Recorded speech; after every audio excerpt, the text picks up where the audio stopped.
Olá e bem-vindo de volta à nossa análise do Bhagavad Gita.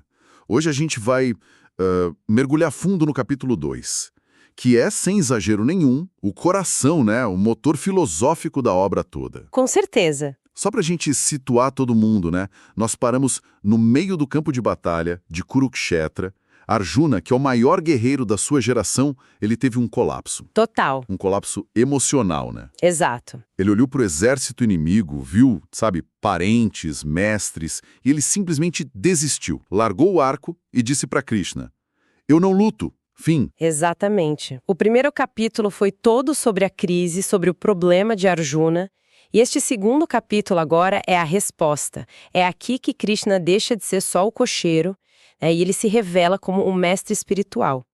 O nome do capítulo é O Caminho do Discernimento, e é uma promessa, na verdade. Uma promessa, gostei disso.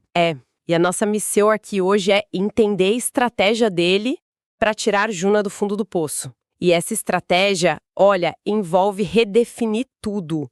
A vida, a morte, a ação, o dever, tudo. E a conversa já começa de um jeito, assim, que eu não esperava. Krishna não oferece um abraço, sabe? Ele não diz, calma, vai ficar tudo bem. Longe disso. Pelo contrário, as primeiras palavras dele são, nossa, de uma dureza impressionante. Ele pergunta para Arjuna, tipo, de onde veio essa fraqueza?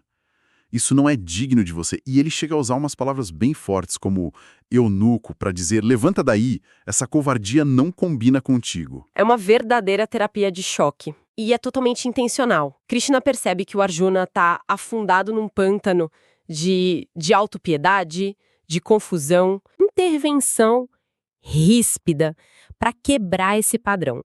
Ele chama Arjuna de volta para a natureza dele, para o dharma dele de guerreiro de kshatriya. Ah, então não é um insulto gratuito. Não, de jeito nenhum. Não é para humilhar. É uma sacudida para despertar. É como se ele dissesse, lembra quem você é. Lembra do papel que você tem que cumprir agora. Mas o Arjuna ainda não se convenceu, né? A resposta dele é de pura angústia. Ele fala algo como é que eu vou atirar flechas em homens como Bhisma e Drona? Eles são meus mestres, eu devia venerar eles. E ele vai além. Vai? Ele diz que preferiria viver como um mendigo a construir um reino sobre os corpos deles. Porque qualquer vitória, nas palavras dele, estaria manchada de sangue. E esse é o fundo do poço para ele. É o clímax da angústia. E é nesse exato momento que acontece a virada mais importante do capítulo, talvez, do livro todo. No versículo 7, Arjuna finalmente, ele admite. Ele diz que não tem a solução. Ele se rende. É a hora que ele se torna discípulo, né? Exato. Ele diz, minha mente está confusa sobre o meu dever. Eu me entrego a ti. Sou teu discípulo. Por favor, me instrua. E aí, a dinâmica muda completamente. Não são mais dois amigos conversando. Agora é um discípulo buscando a verdade de um mestre. E é interessante que, mesmo depois dessa rendição toda, ele ainda tem um último ato de teimosia. Ele meio que murmura um não vou lutar. E se cala. Sim, ele fica em silêncio. E a reação de Krishna a isso foi o que mais me pegou na leitura. O texto diz que ele sorri. Um sorriso. No meio daquele caos, daquela angústia toda. A minha primeira reação, eu confesso, foi achar um pouco de arrogância. Quase um deboche, sabe? É uma ótima observação. E sem contexto, poderia mesmo parecer isso. Mas a maioria dos intérpretes vê nesse sorriso uma compaixão profunda. Pensa assim, Certo. é o sorriso de um médico muito experiente, que vê um paciente em pânico descrevendo os sintomas. Mas o médico, ele já sabe o diagnóstico e, mais importante, ele já tem a cura na mão. Faz sentido. Não é deboche, é tranquilidade. Exato. É a tranquilidade de quem enxerga a solução que o Arjuna ainda não consegue ver. É um sorriso que diz, ah, que bom. Agora que você parou de lutar contra si mesmo, o verdadeiro ensinamento pode começar. E aí que o ensinamento começa para valer. E, de novo, de um jeito inesperado. Ele não dá uma estratégia de guerra. Ele muda o foco por completo.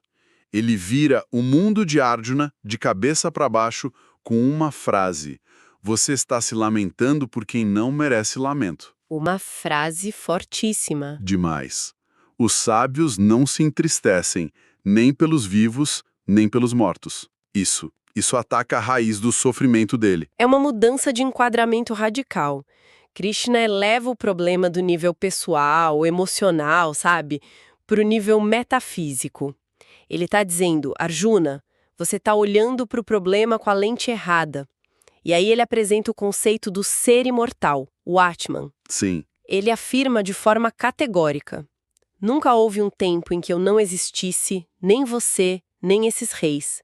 E nunca haverá um tempo em que deixaremos de existir. É uma ideia, vertiginosa.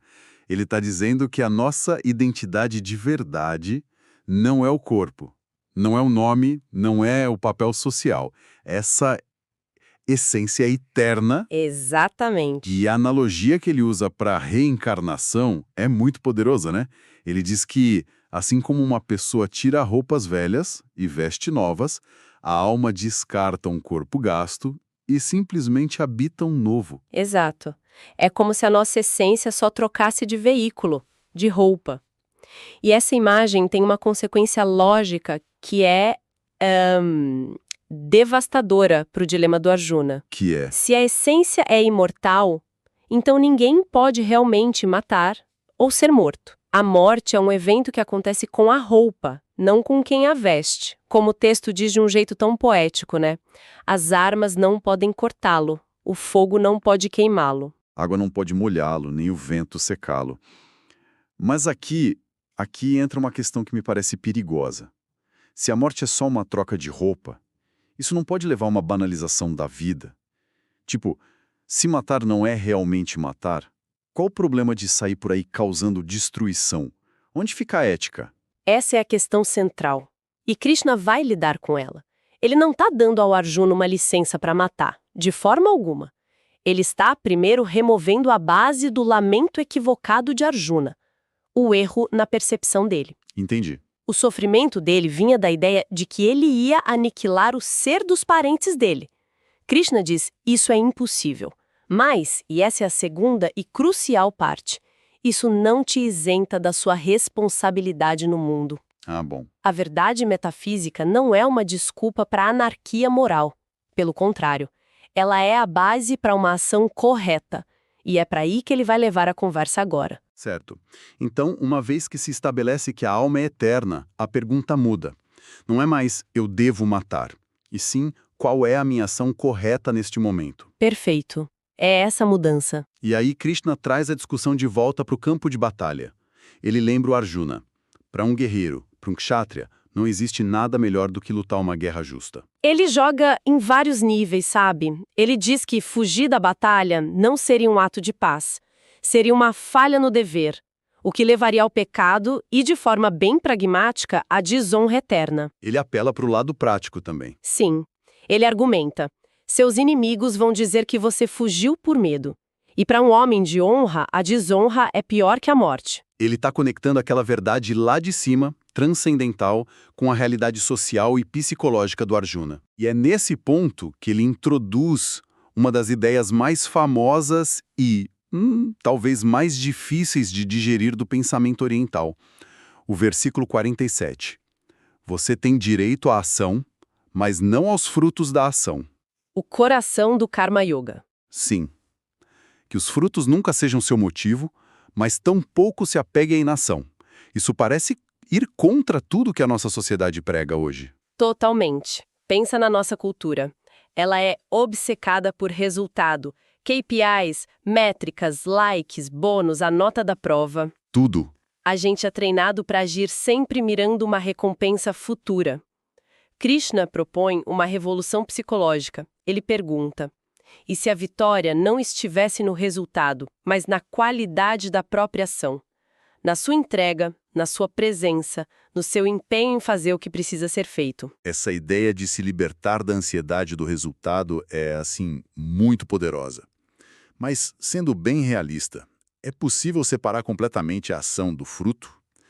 Se um cirurgião não opera para curar, um bombeiro não entra no fogo para salvar, não se perde o propósito da ação? Essa é a objeção perfeita, e a resposta está na nuance da coisa.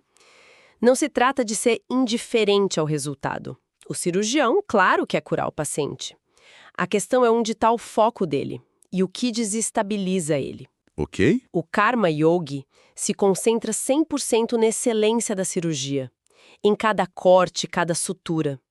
Ele não fica paralisado pelo medo de falhar, nem fantasiando com a glória de ter sucesso. Ele encontra o que a gente chama hoje de estado de fluxo, de imersão total no processo. A liberdade está em saber que você fez o seu melhor, com total integridade, e aceitar que o resultado final, bom, ele está sujeito a 1000 fatores fora do seu controle. Então a diferença é entre ter um propósito e ter apego. Exatamente, é sobre desapegar da ansiedade, não do propósito. É agir com a cabeça limpa. Agir com a cabeça limpa. Gostei. Precisamente. Agir com a mente perturbada pela ganância ou pelo medo do fracasso é, segundo Krishna, uma ação de qualidade inferior. A mente dos indecisos, dos apegados aos frutos, ela se ramifica em 1000 pensamentos. A mente do yogi é focada, é una. É o que hoje a gente talvez chamaria de deep work ou estado de flow. Entendi. A habilidade na ação, que é uma definição de yoga no Gita, é exatamente essa capacidade de agir com maestria e equanimidade, seja na vitória ou na derrota. Eu entendo a filosofia, essa ideia de agir sem se apegar ao resultado, mas na prática isso parece quase sobre-humano. E imagino que o Arjuna sentiu a mesma coisa, porque ele basicamente pede um manual de instruções, né? É. Ele pergunta, ok, Krishna, me mostra como é essa pessoa, como ela age no dia a dia, como ela fala, como senta, como anda. Ele quer um modelo. Exato, ele quer que a teoria vire algo concreto, palpável. E Krishna responde pintando um retrato muito vivo desse sábio de mente firme. O primeiro traço é fundamental. É alguém que renunciou a todos os desejos que surgem na mente e encontra satisfação apenas no seu próprio ser. A felicidade vem de dentro, então. Exatamente. Não quer dizer que ele não tenha preferências, mas a felicidade dele não depende mais de fatores externos. A fonte da alegria é interna, incondicional.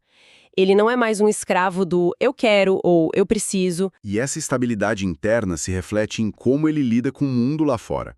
Krishna diz que ele não se abala com a tristeza, não se exalta com a alegria, que ele é livre de apego, medo, raiva.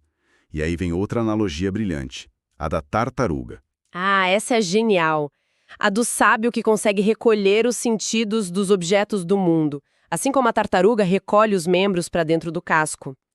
Não se trata de se isolar do mundo, entende? A tartaruga não deixa de ter pernas e cabeça. Ela só tem controle. Controle total sobre quando expor e quando recolher. O sábio vive no mundo, mas ele não permite que o caos do mundo invada a paz interior dele. Ele tem o que a gente poderia chamar de um modo não perturbe mental que ele pode ativar quando quiser. E, em contraste, ele descreve o que acontece com a mente que não tem esse controle. E é uma descrição psicológica, assim, assustadoramente precisa. É uma reação em cadeia devastadora. Krishna descreve isso nos versículos 62 e 63. Contemplar um objeto do sentido gera apego. Do apego nasce o desejo. Se o desejo é frustrado, nasce a raiva. E da raiva? Da raiva vem a confusão mental. Da confusão, a perda da memória do discernimento. E com a perda do discernimento, o indivíduo se arruína, ele perece. É um roteiro perfeito de como uma pequena fixação pode escalar até a autodestruição. É só pensar em qualquer vício ou obsessão moderna, o padrão é o mesmo. É uma cascata que começa com um simples pensamento. E em oposição a isso, a pessoa que tem autocontrole, mesmo vivendo no meio disso tudo, ela alcança a paz. E a imagem final que Krishna usa para descrever essa paz é a do oceano. Essa é, para mim, a imagem mais poderosa de todas. Ele diz que o sábio é como o oceano, que permanece cheio e estável, mesmo recebendo as águas de todos os rios. Os rios são os desejos, né? Mundo. O oceano não bloqueia os rios. Ele não tenta impedir que eles entrem. Ele é tão vasto, tão profundo, que ele simplesmente absorve tudo, sem que a natureza fundamental dele seja alterada. A paz do sábio não é a paz de um lago parado, isolado. É a paz dinâmica e imensa do oceano. Uau! Então, o que a gente tira disso tudo? O capítulo 2 é uma maratona. Começa no desespero absoluto de Arjuna e termina com a descrição desse estado de consciência oceânico. É uma transformação completa de perspectiva. É a fundação de tudo que vem depois no Gita. Krishna estabelece os pilares. A alma é eterna, o dever tem que ser cumprido e a ação correta é aquela feita com excelência, mas sem apego desesperado aos resultados. A verdadeira liberdade não está em fugir da vida, está em aprender a dançar com ela sem se deixar levar. O objetivo final que ele aponta é o estado de Brahman, um estado de união com a realidade suprema, livre de toda ilusão. E para fechar, Krishna usa uma última imagem bem enigmática. Ele diz que o sábio está desperto naquilo que é noite para todos os outros seres, e o que é dia para os outros, para ele à noite. Isso sugere uma inversão total de valores. Exatamente. O que o mundo considera o dia, a busca sem fim por riqueza, fama, prazer sensorial, o sábio vê isso como uma noite de ignorância, uma corrida frenética no escuro. E aquilo que para o mundo é noite, a quietude, a introspecção, a busca pelo ser interior, para o sábio, essa é a luz clara do dia. Ele despertou para uma realidade que a maioria das pessoas, ocupadas com as sombras na parede, nem sabe que existe. Isso nos deixa com uma reflexão final, quase um desafio. Se a gente leva essa imagem a sério, somos forçados a nos perguntar: em que noite talvez a gente esteja vivendo? Quais são as coisas que perseguimos com toda a nossa energia, achando que são a luz do dia, mas que no fundo talvez só estejam nos mantendo no escuro? E que dia de clareza, de paz interior, pode estar disponível para nós bem aqui, se apenas tivéssemos a coragem de olhar na direção certa?